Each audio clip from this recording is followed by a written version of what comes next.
రాష్ట్రం విడిపోయి 5 ఏళ్ళు అయిందండి. మిడకాయ తలకాయ మీద ఉన్న ఏ ముఖ్యమంత్రి అయినా ఏ నాయకుడైనా వాళ్ళ ప్రజలకు ఇబ్బంది జరగకుండా వెంటనే హైకోర్టుకి మార్చుకోవాలి. అంతే కదా. 5వ ఏడు గడిచిపోతుంది. ఈ అడగోలు దానికి అర్థం ఉన్నదండి. చంద్రబాబు నాయుడు మాట్లాడడానికి ఏమైనా అర్థం పర్థం ఉన్నదండి? తల తోక ఉందా? చంద్రబాబు నాయుడు ఒక ముఖ్యమంత్రి కదా, బాధ్యత గల వ్యక్తి కదా. ఆంధ్రప్రదేశ్ ప్రభుత్వమే డిసెంబర్ నాటికి మేము వెళ్ళిపోతాము, మేము సిద్ధంగా ఉన్నాం వెళ్ళడానికి అని సుప్రీంకోర్టులో అఫిడవిట్ ఫైల్ చేశారు. సుప్రీంకోర్టు జడ్జిమెంట్ అంటే డిసెంబర్ వరకు వాళ్ళు పోతామన్నారు కదా. బాధ్యత గల గవర్నమెంట్ ఇచ్చింది కాబట్టి ఆ లోపల అన్ని ఏర్పాట్లు చేసుకుంటారు కావచ్చు. అందువల్ల 1 జనవరి నుంచి 2 courts shall become functional అని జడ్జిమెంట్ ఇచ్చింది.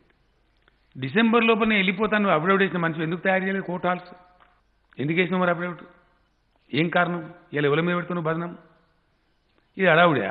నువ్వే అంటే డిసెంబర్కి పోతా అని కోర్టు ఎక్కడ అడావుడిగా విధించినట్టండి? చంద్రబాబు నాయుడు అంత డర్టీయెస్ట్ పాలిటీషియన్ ఈ దేశంలో ఎవరు లేడు. ఏం చేస్తావు నువ్వు నవీన్ పట్నాయక్ని ఎందుకు కలిసినావు? నువ్వు మళ్ళీ ఎందుకు కలిసినావు? ఎందుకు? నీకేమవుతావు నాకు అర్థం కాదు. 4 ఏళ్ళు మోడీ సంఖ నాకుతావు, మోడీ సంఖలో కూర్చుంటావు మోడీ ఒళ్ళో. అప్పుడు అందరం నువ్వు చెప్తే మోడీకి డబ్బా కొట్టాలి మేము. ఫైన్ మార్నింగ్ నీకు ఏదో ఉల్టా అవుతుంది, నువ్వు కాంగ్రెస్ రాహుల్ గాంధీ సంఖ నాకుతావు, మళ్ళీ మేమంతా కాంగ్రెస్ రావన్నా అంటే ఏంది నాకు అర్థం కాదు. నువ్వు మాట్లాడే అర్థం ఉందా నీకు? ఆంధ్రప్రదేశ్ ప్రజలు వాళ్ళకి చేతులెత్తి మొక్కాలి. ఈ డర్టీ పొలిటికల్ లీడర్ ఎట్లా భరిస్తున్నారు వాళ్ళు. ఎన్ని పచ్చబద్దాలు మాట్లాడుతారండి. సిగ్గు కూడా పడాలా చంద్రబాబు నాయుడు అనే వ్యక్తి. కనీసం లజ్జ సిగ్గు అనేది ఉండాలి మనిషికి. ఎందుకంటే హోదా వస్తే ఏమొస్తుంది? ప్రత్యేక హోదా వస్తే అవసరమే లేదు అని ఎవడు వాదించడండి? ఈ మనిషే కదా వాదించండు. ఈ మనిషి ఏం మాట్లాడండి? నేను స్వయంగా విన్న టీవీలో రాహుల్ గాంధీ వస్తున్నాడు విజయవాడకి ఏదో ప్రోగ్రాంలు అంటే ఏమి ఇంకెందుకు బతికినామని చూసిపోవడానికి వస్తుండా? ఎందుకు వస్తుండు? ఏం ముఖం పెట్టుకొని వస్తుండు రాహుల్ గాంధీ అని మాట్లాడతాడు. ఇప్పుడు నిన్న నరేంద్ర మోడీ వస్తాడంటే ఏం ముఖం పెట్టుకొని వస్తాడు? అసలు నీదేం ముఖం నాకు అర్థం కాదు. నువ్వు ఏం ముఖం పెట్టుకొని రాహుల్ గాంధీని వ్యతిరేకించినావు? ఏం ముఖం పెట్టుకొని నరేంద్ర మోడీ ఎంబడు నువ్వు? ఇప్పుడు ఏం ముఖం పెట్టుకొని నరేంద్ర మోడీని వ్యతిరేకిస్తున్నావు? నీకు పాలసీ, ఓ పద్ధతి, ఓ కన్సిస్టెన్సీ ఉందా? నీకు ఓ మాట మీద నిలబడే తత్వం ఉందా? ఎంత dirtiest political leader in the country I'm telling you without any doubts. ఎన్ని పచ్చబద్దాలు ఉంటాయని ఎంత మోసం అండి ప్రజలను, పాపం ఆంధ్రప్రదేశ్ ప్రజలను. నేను ఒక అడ్వర్టైజ్మెంట్ ఇచ్చింది, సిగ్గుపడాలి. ఆంధ్రప్రదేశ్ సెక్రటరీకి ఏదో ఫౌండేషన్ ఇచ్చినట్టు. ఫౌండేషన్ దేశంలోనే మొట్టమొదటిసారిగా ర్యాప్ట్ టెక్నాలజీతో ఫౌండేషన్ అంటారు. ఒక 1000 బంగ్లాలు హైదరాబాద్. గవి కాదుకి వీకర్ సెక్షన్ ఇల్లు కట్టామా మనం? బలహీన వర్గాల గృహ నిర్మాణంలో ఎక్కడెక్కడైతే రేగడి నేలలు ఉంటాయో అక్కడంతా ర్యాప్ట్ ఫౌండేషన్ ఇస్తాం. గింత అద్వానమా? గింత అబద్ధమా? ఇప్పుడు భగీరథలు కట్టే ట్యాంకులు ఉన్నాయి కదా, 18,000 ట్యాంకులు, మొత్తం 38,000 ట్యాంకులు, వాటన్నిటికీ ర్యాప్ట్ ఫౌండేషన్ ఉంటుంది. ఇప్పుడు సిరిసిల్ల కలెక్టర్ బిల్డింగ్ కడుతున్నాం, దానికి ర్యాప్ట్ ఫౌండేషన్ వేస్తున్నాం. ఆడ రేగడి నేలలు. నిజామాబాద్ హాస్పిటల్ కూడా ఇప్పుడు ర్యాప్ట్ ఫౌండేషన్ కడుతున్నారు. ఆల్రెడీ కట్టింది ఆల్రెడీ. ఎంత దుర్మార్గం మనిషి అండి. Use and throw number 1. ఇంకో మాట ఏంటంటే నువ్వు ఎన్ని రోజులు బ్లఫ్ చేస్తావు? నేను ఇలా అసలు సంగతి చెప్తున్నా. ఇప్పుడు ఏం చేస్తానండి? దిక్కుమాలిన శ్వేతపత్రాలు విడుదల చేస్తాను.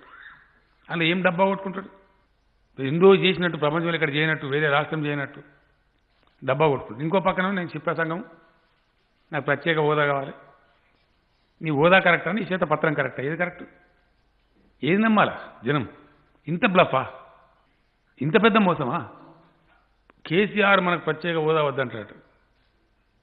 ఇవి రాజ్యసభ పార్లమెంటరీ పార్టీ నాయకుడు డాక్టర్ కె కేశవరావు రాజ్యసభలో ఈ వెంట ఆన్ రికార్డ్, దయచేసి ఆంధ్రప్రదేశ్కు ప్రత్యేక హోదా ఇవ్వండి, మేము తెలంగాణ వాళ్ళ మేము సపోర్ట్ చేస్తున్నాము. నేను ఒక 100 సార్లు చెప్పిన. కేశవరావు గారు రాజ్యసభలో ఫ్లోర్లో చెప్పింది, కవిత ఎంపీ చెప్పింది, ఓ లోక్సభలో మా లీడర్ జితేందర్ రెడ్డి చెప్పిన, ఆన్ రికార్డు చెప్పింది.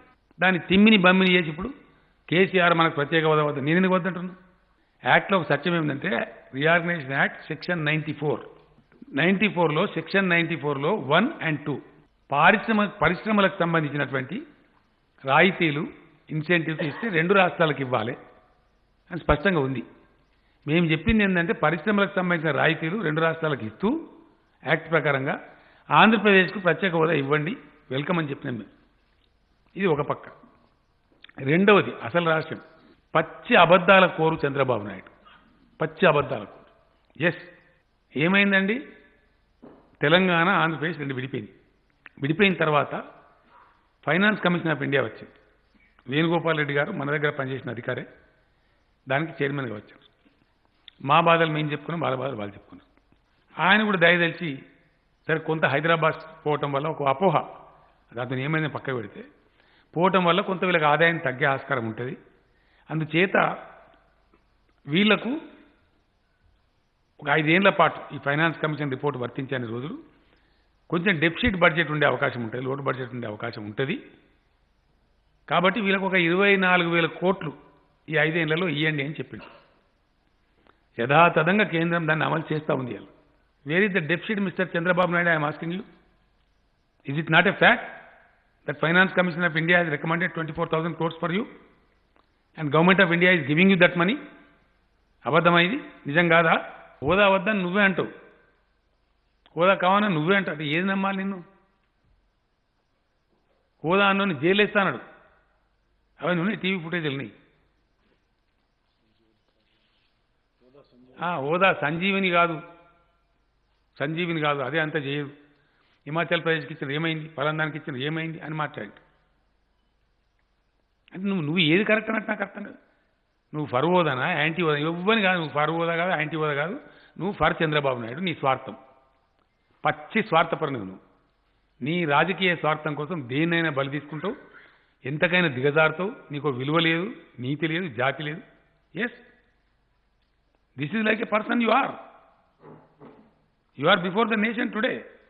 You only reject the hoda and you only demand the hoda. ఇచ్చిన వాగ్దానాలు నెరవేర్చేటువంటి పరిస్థితి లేక విపరీతమైన కరప్షన్ ఉంది నీ దగ్గర. ఇవన్నీ దుర్మార్గాల వల్ల, ఈ జాడ్యాల వల్ల నువ్వు చేసేది చేయలేక, ఆడలేక మధ్యలో ఓడన్నట్టు ఇతరుల మీద పడి ఏడుస్తావాను. నువ్వు చెప్పేది నిజమా? ఫ్యాక్ట్ కాదా? ఇవన్నీ కఠోరమైనటువంటి నిజాలు కావా? నువ్వు దద్దమ్మవు, నీకు తెలివి లేదు, నీకు ధైర్యం లేదు, నీకు కల్పన లేదు, నువ్వు స్వయం ప్రకాశం ఉన్న వ్యక్తివి కాదు. Yes, I'm alleging. నీ మామ పెట్టిన పార్టీని లాక్కొని దాన్ని పట్టుకొని నడిపేటువంటి you are not a leader, you are a manager. Definitely I'm saying this. నేను ఇలాగా కాదు, 2 ఎంపీలను పెట్టుకొని నేను తెలంగాణ తెచ్చిన. ఎటువంటి పిచ్చి పిచ్చి మాట్లాడే మనిషిని కాదు నేను. ఏదైనా చెయ్యాలి, దేశంలో ఏదైనా సాధించాలంటే ఆత్మవిశ్వాసం కావాలి 100%. నేను బయలుదేరింది నీలాంటి చిల్లర రాజకీయాలకు కాదు, నీలాక చిల్లర భాష కూడా నాకు రాదు. 25 సీట్లు గెలిపియండి, నేను చక్రం తిప్పుతా, ఈ చక్రాలు తిప్పుతా నేను ఎప్పుడు చెప్పలే. నీలాంటి దిక్కుమాన రాజకీయాలు నేను చెయ్య. నేను మాట్లాడింది భారత ఫెడరల్ ఫ్రంట్,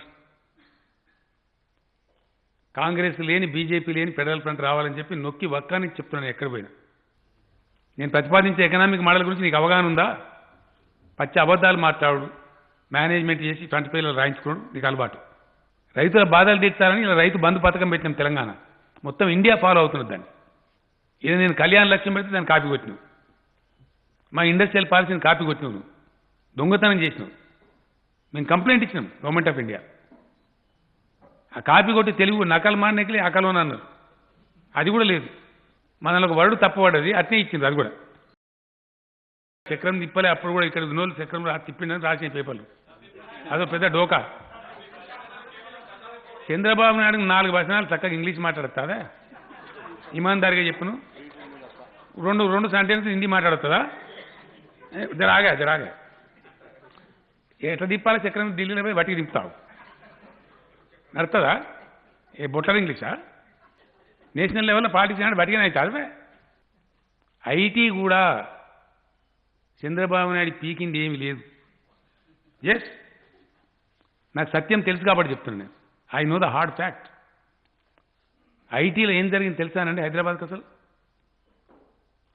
అవి ఇన్ని లేవు. కొన్ని ప్రముఖమైన కంపెనీలు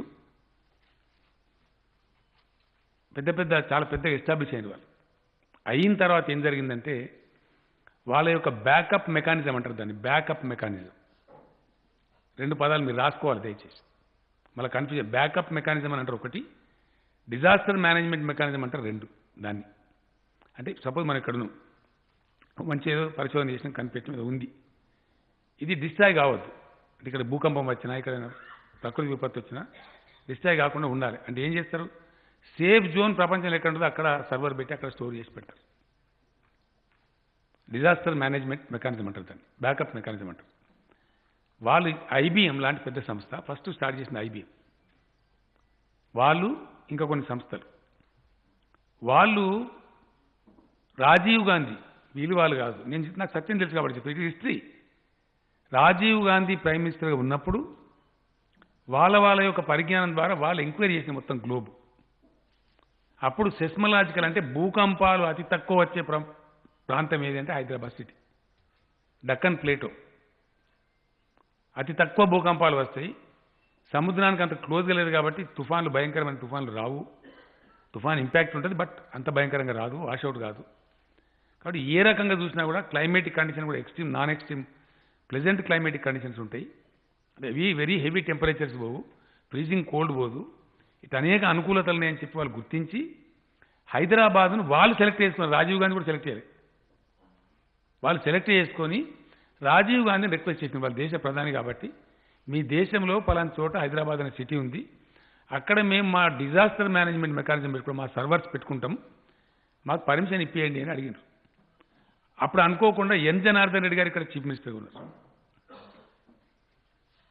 ఎన్ జనార్దన్ రెడ్డి గారు చీఫ్ మినిస్టర్గా ఉంటే రాజీవ్ గాంధీ జనార్దన్ రెడ్డి గారిని ఢిల్లీకి పిలిపించి, ఇది మంచి అవకాశం, మీరు దీన్ని ఏర్పాటు చేసుకొని మీ ఐటీ మీకు పెరుగుతుంది, మీ సిటీలో మీ ప్రాంతం బాగుందని అంతర్జాతీయ ఐటీ కంపెనీలు అడుగుతున్నాయి, దీన్ని ఛాన్స్ తీసుకొని పెట్టుకోమన్నారు. యాక్చువల్లీ ఈ రోజున సైబర్ టవర్స్ ఉంది కదండి, సైబర్ టవర్స్కు ఆద్యుడు రాజీవ్ గాంధీ, ఇద్దరు దివంగతులే పాపం, ఎన్ జనార్దన్ రెడ్డి. ఆయన పునాది వేసినాడు ఎన్ జనార్దన్ రెడ్డి. సైబర్ టవర్స్ పునాది వేసింది చంద్రబాబు నాయుడు కాదు.